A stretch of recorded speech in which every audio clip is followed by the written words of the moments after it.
اور یہ بھی غرض ہے کہ جن لوگوں کو علم عطا ہوا ہے وہ جان لیں کہ وہ یعنی وہی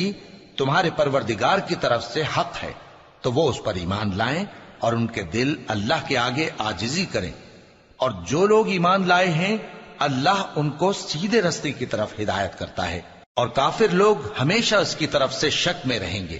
یہاں تک کہ قیامت ان پر ناگہاں آ جائے یا ایک نامبارک دن کا عذاب ان پر آ واقع ہو۔ اس روز بادشاہی اللہ ہی کی ہوگی اور وہ ان میں فیصلہ کر دے گا، تو جو لوگ ایمان لائے اور عمل نیک کرتے رہے وہ نعمت کے باغوں میں ہوں گے، اور جو کافر ہوئے اور ہماری آیتوں کو جھٹلاتے رہے ان کے لیے ذلیل کرنے والا عذاب ہوگا۔ اور جن لوگوں نے اللہ کی راہ میں ہجرت کی پھر مارے گئے یا مر گئے ان کو اللہ اچھی روزی دے گا، اور بے شک اللہ بہترین رزق دینے والا ہے۔ وہ ان کو ایسے مقام میں داخل کرے گا جسے وہ پسند کریں گے، اور اللہ تو جاننے والا ہے، بردبار ہے۔ یہ بات اللہ کے ہاں ٹھہر چکی ہے،